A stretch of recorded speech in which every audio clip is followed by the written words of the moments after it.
everybody. I'm Aaron Simmons. This is Philosophy for Where We Find Ourselves, September 27th, 2023. Thanks so much for joining me. I hope you're having a great week. Let me start off by apologizing. The video is a couple days late this week, and that's just because I've been so busy, and I get the irony. Last week's video is all about how to use philosophy to overcome busyness, and then I gave into busyness this week. Sometimes philosophy remains a sort of siren song calling us to where we still struggle to get. And so I apologize. Hopefully today will be something worth your time and worth thinking about together. What I want to talk about today is actually the notion of living with regret. And it's important to understand that there are different ways of making sense of this idea. Now, what caused me to start thinking about this was actually a person who reached out to me, a reader who had just finished Camping with Kierkegaard, my new book, available now, link in the description below.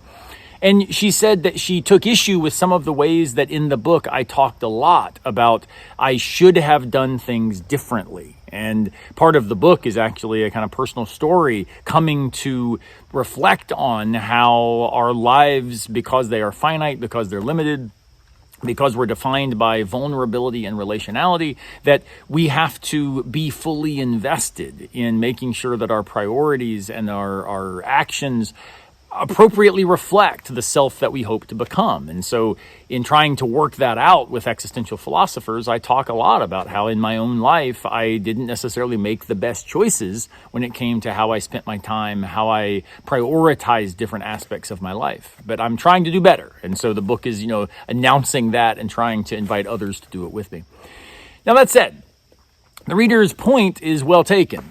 When I use words like I should have done differently, or I regret this or that fact about something in my past, she's basically saying, look, this is actually not helpful because it invites a kind of shame, a kind of guilt. It overwhelms us with the awareness that we are not good enough. And in some sense, what she's saying here resonates with the Stoic Seneca when he says that we should live without regret. We should have no regrets relative to life. Now, the reason that Seneca says this is because if we live in regret, we are less likely to be fully invested in making decisions now that are important to us, that are accurately reflecting our values.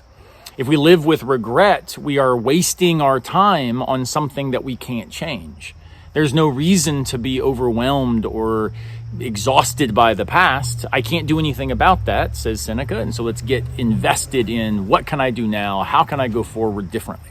And I think that the reader's point is very similar, right? That if we constantly think about what I should have done differently, I can get overwhelmed by shame and guilt and exhaustion in a way that actively takes away from the joy that is possible now.